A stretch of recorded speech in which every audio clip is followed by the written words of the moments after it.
ഒരുമിച്ച് കുർബാനയ്ക്ക് പോകണം, സാധിക്കുമ്പോൾ ഒരുമിച്ച് വേദപുസ്തകം വായിക്കണം, ഒരുമിച്ച് ഇതുപോലെ വചനം കേൾക്കാൻ പോകണം. ആത്മീയ സമർപ്പണം വേണം. അതുപോലെ ലൈംഗിക സമർപ്പണം, എന്താണ് സെക്സിന്റെ സമർപ്പണം. ചില ആണുങ്ങളുണ്ട് കല്യാണം കഴിച്ചാലും വിവാഹത്തിൽ ബലാത്സംഗം നടത്തുന്നവരാണ്. എങ്ങനെയുള്ള ആണുങ്ങളാ?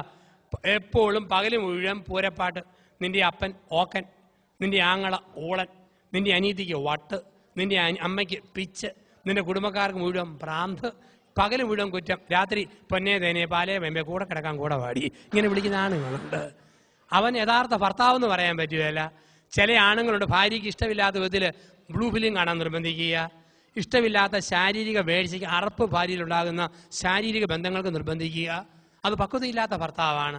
അന്തസ്സുള്ള ഭർത്താവാണോ ഭാര്യയിൽ ആത്മാഭിമാന ബോധം ഉണർത്തും. എന്നിട്ട് അവർക്ക് തോന്നും ഈ ഭർത്താവിന് എൻ്റെ ശരീരത്തെയും മനസ്സിനെയും ഞാൻ സമർപ്പിക്കണം. അങ്ങനെ ഒരു വൈകാരിക തലം ഭാര്യയിൽ ഉണർത്തുന്നവനാണ് ഭർത്താവ്.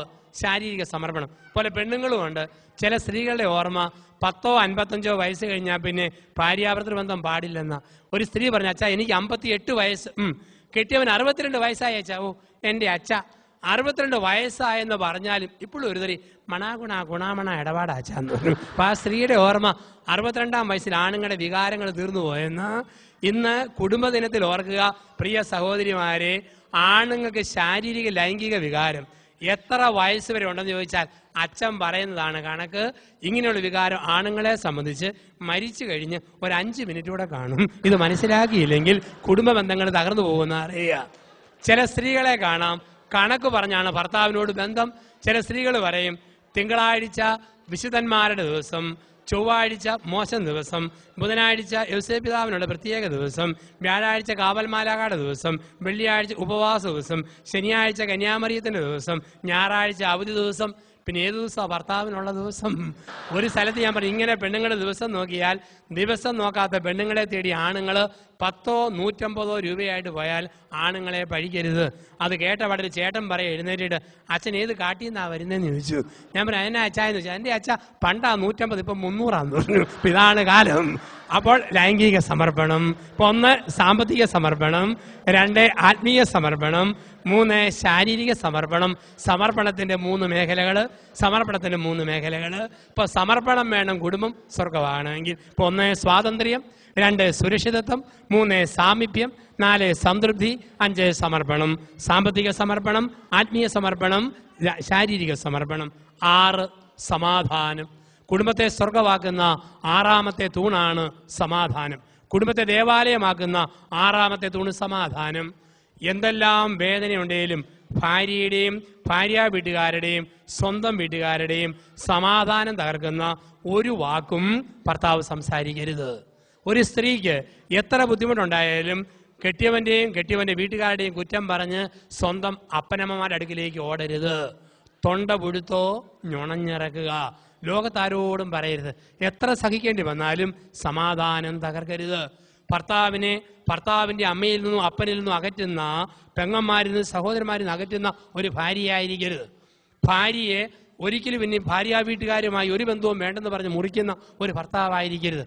മനസ്സമാധാനം വേണം, കുടുംബസമാധാനം വേണം. കുടുംബത്തിൽ അങ്ങനെയുള്ള അന്തരീക്ഷം നമുക്ക് ആവശ്യമാണ്.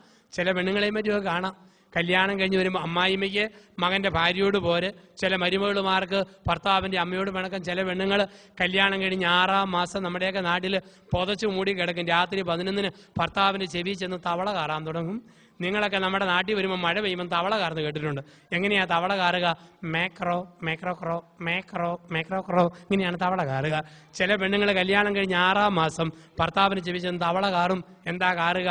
ചേട്ടാ വേറെ പാം, മാറിപ്പാം, ഇപ്പം പാം, മേക്രോ മേക്രോ ക്രോ. എന്തോ ഒരു കാര്യം കുടുംബത്തില്. ഇവിടെയാണ് സമാധാനം തകർക്കുന്ന ഒരു ഭാര്യയാകരുത്, സമാധാനം തകർക്കുന്ന ഒരു ഭർത്താവായിരിക്കരുത്. കുടുംബത്തിൽ സമാധാനം വേണം. ചിന്തകളെ അവസാനിപ്പിക്കാൻ സമയം കഴിഞ്ഞതുകൊണ്ട് 7ാമത് കുടുംബത്തെ സ്വർഗമാക്കുന്ന, ദേവാലയമാക്കുന്ന അവസാനത്തെ തൂണാണ് കുടുംബത്തിൽ സ്നേഹം. ഏറ്റവും പ്രധാനപ്പെട്ടതാണ് സ്നേഹം. അതുകൊണ്ടാണ് പൗലോസ്ലീഹ പറയുക എഫേസ്യസ് ലേഖനം 5-ാം അധ്യായത്തിൽ, ഭാര്യമാരെ ഭർത്താക്കന്മാരെ സ്നേഹിക്കുവിൻ, ഭർത്താക്കന്മാരെ ഭാര്യമാരെ നിങ്ങൾ സ്നേഹിക്കുവിൻ. ഈ സ്നേഹം ഉള്ളി വെച്ചാൽ പോലെ പ്രകടിപ്പിക്കണം. ചില ആണുങ്ങൾക്ക് ഒരു ഓർമ്മയുണ്ട്, സ്നേഹം കാണിച്ച പെങ്കോന്തനാന്ന് വിളിക്കും. അതുകൊണ്ട് മുഖം വീർപ്പിച്ചിരിക്കുന്ന മിടുക്ക് ഒരിക്കലും കരുതിയേക്കരുത്. ഒരു തള്ള പറഞ്ഞു, എൻ്റെ അച്ഛൻ എനിക്കൊരു മോൻ, ആ മോന് 5 ഭാഷ അറിയാം. മലയാളം, തമിഴ്, കന്നഡ, ഹിന്ദി, ഇംഗ്ലീഷ് 5 ഭാഷ. പക്ഷെ ഒരു കുഴപ്പമുണ്ട്, അവന് ഊമന, വർത്താനം പറയില്ല. 5 ഭാഷയിൽ ഊമനായ പിന്നെ കാര്യമുണ്ടോ? ഒരിക്കൽ ദമ്പതിമാരെ ധ്യാനിപ്പിച്ചപ്പോൾ ഒരു സ്ത്രീ പറഞ്ഞു, അച്ഛാ എൻ്റെ കെട്ടിയവൻ എന്നോടല്ല ഇഷ്ടം, അദ്ദേഹം 25 ഏക്കർ റബ്ബർ തോട്ടത്തെയും ഒരു മാരുതിക്കാരനെയാണ് കെട്ടിയിരിക്കുന്നത്, എൻ്റെ കൂടെ മാസത്തിൽ 2 ദിവസം പോലും താമസിക്കുകയില്ല. ഞാൻ പറഞ്ഞു, പൊന്നു മനുഷ്യ, ഭാര്യയ്ക്ക് ഇങ്ങനെ പരാതിയുണ്ട്, അല്പമൊക്കെ ശ്രദ്ധ കൊടുക്കേണ്ടേ. അവൻ പറഞ്ഞു, പൊട്ടി, അവൾക്കൊരു വിവരമുണ്ടോ അച്ഛാ, അവൾക്ക് എന്നാത്തിൻ്റെ കുറവാച്ചാ? 10 ഷീറ്റ് അവളുടെ പേരിൽ, ഒരു അംബാസഡർ കാറ്, സമർത്ഥനായൊരു ഡ്രൈവർ, ഒരു കുറവും ഞാൻ വരുത്തിയിട്ടില്ല. ഞാൻ പറഞ്ഞു, അതാ കുറവ്, ഡ്രൈവർ പോരാ, നീ തന്നെ വീട്ടിൽ വേണം, ഇതാണ് പ്രശ്നം എന്ന് പറയാ. അപ്പോൾ കുടുംബത്തിൽ ഈ സ്നേഹം കൊടുക്കാൻ പഠിക്കണം. സ്നേഹത്തിന്റെ ബാലപാഠങ്ങൾ കൊടുക്കാൻ പഠിക്കുക. ഓർത്ത് നോക്കിക്കേ, സ്നേഹിക്കുന്ന ഭർത്താവുണ്ടോ ഭാര്യ ഏത് കുരിശും ചുമക്കും. സ്നേഹിക്കുന്ന ഭാര്യയുണ്ടോ ഭർത്താവ് ഏത് ഭാരവും എടുക്കും. ഒന്ന് ഓർത്ത് നോക്കുക, സ്നേഹിക്കുന്ന ഭാര്യ ഭർത്താക്കന്മാര് 5 മൈൽ നടന്നാലും തോന്നും 500 മീറ്ററേ ആയിട്ടുള്ളൂ. ഉരുമി സ്നേഹത്തിൽ പോകുമ്പം ഏത് മലയാറ്റൂർ മല കയറിയാലും തോന്നും, ഏത് കുന്ന് കയറിയാലും തോന്നും, അല്പം പോലും കയറിയിട്ടില്ല, ഒരുമിച്ചാ പോക്ക്. ഏത് പാവയ്ക്കാ തിന്നാലും കയ്പില്ല, ഏത് പുളി കടിച്ചാലും പുളിപ്പില്ല, ഒരു പ്രശ്നവുമില്ല. 25-ാം വയസ്സിൽ ഒരു സ്ത്രീ മോനെ പ്രസവിച്ചു. മോൻ ഇങ്ങനെ വളർന്നു വന്നപ്പോൾ അപ്പം മരിച്ചു. അമ്മ മോനെ വളർത്തി, എരുമയും പശുവിനെയും വളർത്തി. ഇഷ്ടം പോലെ ഈ പശുവിനും എരുമയ്ക്കും പരുത്തിക്കുരു പുഴുങ്ങി കൊടുത്തു, ഓക്കെ കലക്കി കൊടുത്തു, പിണ്ണാക്ക് കുഴച്ച് കൊടുത്തു, തവിട് അടിച്ചു കൊടുത്തു, ഇഷ്ടംപോലെ പാല് വിറ്റ് കാശുണ്ടാക്കി. ഈ മോൻ ഇങ്ങനെ വളർന്നു വന്നു. അവൻ്റെ സകലമാന തുണിയും തള്ള അലക്കി കൊടുക്കും. അവൻ്റെ 25-ാം വയസ്സിൽ അമ്മ ഇവനെ കൊണ്ട് പെണ്ണ് കെട്ടിച്ചു. മിടുക്കി പെണ്ണ്, മാലാഹ പെണ്ണ്. അവൾ വന്നിട്ടും അവിടെ സകലമാന തുണിയും തള്ള തന്നെ അലക്കി കൊടുക്കും, ഒരു പണിയും ചെയ്യേണ്ട. ഈ പരുത്തിക്കുരു പുഴുങ്ങിയത് പശുവിന് എടുത്ത് കൊടുത്തോണം, ചോറും കറിയും വിളമ്പി കൊണ്ടുപോകണം, ഒന്നും ചെയ്യേണ്ട. ഇവനോ അമ്മ ഇഷ്ടം പോലെ പണം ഉണ്ടാക്കുക, പൈസ കൊണ്ട് ചെന്ന് സാധനം മേടിച്ചു കൊടുത്താൽ മതി. പക്ഷെ 6 മാസമായിട്ടും ഇവക്ക് ഒരാഗ്രഹം നടക്കുന്നില്ല. മുട്ടി ഒരുമിച്ചിരുന്ന് ഒരു വാ ചോറുണ്ണണം. ഇവനൊരാഗ്രഹം ഒരു ഉരുള ഉരുട്ടി ഇവിടെ വായി കൊടുക്കണം, അവക്കൊരാഗ്രഹം ഇവൻ്റെ വായി കൊടുക്കണം. ഇങ്ങനെ അടുത്തിരിക്കുമ്പോൾ തള്ള നടുക്കോട് കയറിയിരിക്കും, ഉരുള തന്നെ പോവും, വാ മാറിപ്പോവും, പിന്നെ എങ്ങനെ കൊടുക്കാനാ? അങ്ങനെ 6 മാസം കഴിഞ്ഞ് ഒരു ദിവസം ഇവൻ 6 മണിക്ക് അങ്ങാടി സാധനം മേടിക്കാൻ പോയി. തള്ള പശുവിനുള്ള പരുത്തിക്കുരു പുഴുങ്ങി വെച്ചു, ഓക്കെ കലക്കി വെച്ചു, പിണ്ണാക്ക് ചേർത്ത് വെച്ചു, ചോറും കറിയും തയ്യാറാക്കി വെച്ചു. അപ്പം തള്ള പറഞ്ഞു, മോളെ ഇത് നീ വിളമ്പി എടുത്തോണം കേട്ടോ എന്ന്. പെട്ടെന്ന് തള്ളയ്ക്ക് ഒരു തലകറക്കവും തൊണ്ടയ്ക്ക് വേദനയും. തള്ള പറഞ്ഞു, എൻ്റെ തല കറങ്ങുന്നു, തൊണ്ടയ്ക്ക് വേദന, കാലുറയ്ക്കുന്നില്ല, കിടക്കാൻ പോവാ. അവൾ പറഞ്ഞു, അമ്മയ്ക്ക് വിളമ്പി തന്നിട്ട് കിടന്നാൽ പോരെ. എങ്ങനെ വിളമ്പാനാടി, കാലുറയ്ക്കുന്നില്ല. അവൻ വരുമ്പം പശുവിനുള്ള പരുത്തിക്കുരുവ് പിടി എടുത്തു കൊടുത്തോണം, ചോറും കറിയും വിളമ്പി കൊണ്ടോണം, ഞാൻ കിടക്കാൻ പോവാ. തള്ള മുറിക്കകത്ത് കയറി മുറി പൂട്ടി. ഇവള് സന്തോഷം കൊണ്ട് ചാട്ടം ചാടിയിട്ട് പെരയുടെ ഓടും തള്ളിക്കൊണ്ടാണ് പെണ്ണ് പൊങ്ങിപ്പോയത്. ഇന്ന് മുട്ടിയിരുന്ന് ഉണ്ണാവല്ലോ. പെട്ടെന്ന് കരണ്ട് പോയി, മഴ തുള്ളാൻ തുടങ്ങി. 7:15 ഭർത്താവ് 2 പാക്കറ്റ് ചെറിയ മെഴുകുതിരി ആയിട്ട് വന്നു. അവള് പറഞ്ഞു, ചേട്ടാ അമ്മയ്ക്ക് തലകറക്കം, തൊണ്ടയ്ക്ക് വേദന, നമുക്ക് മുട്ടി ഒരുമി ഒന്ന് ഉണ്ണണം. ഇവരെന്ത് ചെയ്തു, 2 ചെറിയ മെഴുകുതിരി മേശപ്പുറത്ത് കത്തിച്ച് വെച്ചു. മെഴുകുതിരി കത്തിച്ച് പുറത്ത് ചെന്ന് 2 മാങ്ങ തല്ലി താഴെയിട്ടു, തേങ്ങ ഉടച്ചു, മുളക്, ഉള്ളി, തേങ്ങ, ഈ മാങ്ങ ഇതെല്ലാം അടച്ച് നല്ല ചമ്മന്തി ഉണ്ടാക്കി പാത്രത്തിൽ നിരത്തി വെച്ചു. മേശപ്പുറത്ത് എടുത്തു വെച്ചു. 1 കുടം വെള്ളം കൊണ്ടുവന്ന് വെച്ചു. 2 ഗ്ലാസ് അടുപ്പിച്ച് വെച്ചു. 2 പ്ലേറ്റ് ഉരുമിയിട്ടു. 2 കസേര ഒന്നിനുമേൽ ഒന്നായിട്ട് മുട്ടിച്ചിട്ടു. എന്നിട്ട് 2 പേരും കൂടെ മങ്ങിയ തിരിയും കൂടെ അകത്ത് ചെന്ന് 1 കലം ചോറ് കൊണ്ടുവന്ന് വെച്ച് വിളമ്പി ഉണ്ണാൻ തുടങ്ങി. 8:30 മുതൽ 10:30 വരെ ഇവനെ നുരുട്ടി ഇവിടെ വായിൽ, ഇവിടെ നുരുട്ടി ഇവൻ്റെ വായിൽ, ഇടയ്ക്ക് സപ്പോർട്ടായിട്ട് തേങ്ങാ മാങ്ങ ഉള്ളി ചമ്മന്തി നാക്കേലും അണ്ണാക്കേലും തേച്ച് കൊടുത്തു. അങ്ങനെ 10:30 വരെ ഉണ്ടു.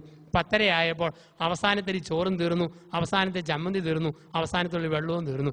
കൈ നീട്ടി പഠിച്ച് നോക്കി ഏമ്പക്കവും വിട്ട് ഇവർ എഴുന്നേറ്റ് പോകുമ്പോൾ ഈ മരുമോള് പ്രാർത്ഥിച്ച, ദൈവമേ അമ്മായിമ്മ മരിച്ചില്ലേലും തൊണ്ടയ്ക്ക് വേദന 1 മാസക്കാലം തുടരണേ. തള്ള സുഖമായിട്ട് കിടന്നുറങ്ങി. രാവിലെ നല്ല കതിനാക്കുറ്റി പോലെ തള്ള ചെയ്താ പൊങ്ങി വരുന്നു. അമ്മയ്ക്ക് ഏറ്റവും ഇഷ്ടപ്പെട്ട സാധനമാണ് പഴയ കഞ്ഞിക്കകത്ത് മോര് ഒഴിച്ച് മുളകും ഞെരടി കരിവേപ്പിലയും തിരുമ്മി കഴിക്കാൻ. തള്ള ചോദിച്ചു, പഴയഞ്ചോറുണ്ടോ ഓടി? എൻ്റെ അമ്മ മുഴുവൻ തീർന്നു. എന്നാ വട്ടിവേറാടി, 1 കരം ചോറ് മൊത്തം തീർന്നു. എൻ്റെ അമ്മ മുട്ടി ഉരുമി ഉണ്ടപ്പം തീർന്നെന്ന് പറഞ്ഞാൽ മതിയല്ലോ. എന്നാ നീ പോയി കുറേ ഉണക്ക ഓല കൊണ്ടുവരാൻ പറഞ്ഞു. ചൂട്ട് അടുപ്പി തീ കത്തിക്കാൻ വേണ്ടി, കാപ്പി അനത്താൻ വേണ്ടി. ഇവിടെ ഉണങ്ങി ഓല പെറുക്കാൻ പോയപ്പോഴത്തേക്കുണ്ട് 20 മിനിറ്റ് കഴിഞ്ഞ് ഓല കൊണ്ടുപോയിട്ടു. തള്ള പറഞ്ഞു, എന്ന് മുതലാടി നീ എന്നോട് നുണ പറയാൻ തുടങ്ങി? എന്നാ അമ്മേ? നീലടി പറഞ്ഞ മുഴുവൻ തീർന്നു. അതെ, എവിടെ ആടി? മുഴുവൻ തീർന്നു. ഇങ്ങോട്ട് വാടി. ചോറും കലത്തിന് മൂടച്ചട്ടി പൊക്കിയപ്പം 1 കലം ചോറ് അതുപോലെ ഇരിക്കുന്നു. തലേ രാത്രി സ്നേഹത്തിന്റെ തിരതള്ളലിൽ ഈ തേങ്ങാ മാങ്ങ ചമ്മന്തി കൂട്ടി കഴിച്ചു തീർത്തതാ. പക്ഷെ എന്നാ പറ്റി, മുട്ടി ഉരുമി മങ്ങിയ വെട്ടത്തിൽ വിളമ്പിയത് അറിഞ്ഞില്ല, കലം മാറിപ്പോയി. പശുവിന് കൊടുക്കാൻ പുഴുങ്ങി വെച്ച പരുത്തിക്കുരുവിന്റെ കലവാ കോരി വിളമ്പിയതും ഉരുട്ടി ഉണ്ണുന്നതും അടിച്ചകത്തോട്ടാക്കുന്നതും. അതുകൊണ്ടാണ് പറയുക, ദമ്പതിമാരെ നിങ്ങൾ പരസ്പരം സ്നേഹിക്കുവാൻ. സ്നേഹം ഉള്ളിടത്ത് രുചിഭേദം അറിയല, ഭാരം അറിയല, കുരിശറിയല, ഒന്നും അറിയല. അവിടെയാണ് പറയുക, ഭാര്യ ഭർത്താവിനെ സ്നേഹിക്കണം, ഭർത്താവ് ഭാര്യയെ സ്നേഹിക്കണം. അങ്ങനെ സ്നേഹിക്കുന്ന ഒരു കുടുംബമായിട്ട് മാറുവാൻ ദൈവമായ കർത്താവ് നമ്മളെ വിളിക്കുന്നു. അതിന് നമ്മൾ കേട്ട ഈ ചിന്തകൾ 2009 ഒക്ടോബർ മാസമൊക്കെ അവസാനിച്ച ഒരു ദിവസങ്ങളിൽ നമ്മൾ കേട്ട ചിന്തകൾ അനുഗ്രഹിക്കട്ടെ. നമ്മൾ സമർപ്പണ പ്രാർത്ഥനയിലൂടെ നമ്മുടെ ചിന്തകളെ ദൈവതിരുസന്നിധിയിലേക്ക് നമ്മൾ കൊടുക്കുന്നു. ദൈവാനുഗ്രഹം യാചിച്ചുകൊണ്ട് പ്രാർത്ഥനാ ശുശ്രൂഷയിലേക്ക് നമുക്ക് കടന്നു വരാം. നമ്മളെല്ലാവരെയും കുടുംബങ്ങളെയും ദൈവകരങ്ങളിൽ കൊടുക്കാം. സകല അനുഗ്രഹവും നല്ല ദൈവം നമ്മുടെ കുടുംബത്തിൻ്റെ മേൽ സമൃദ്ധമായി വർഷിക്കട്ടെ.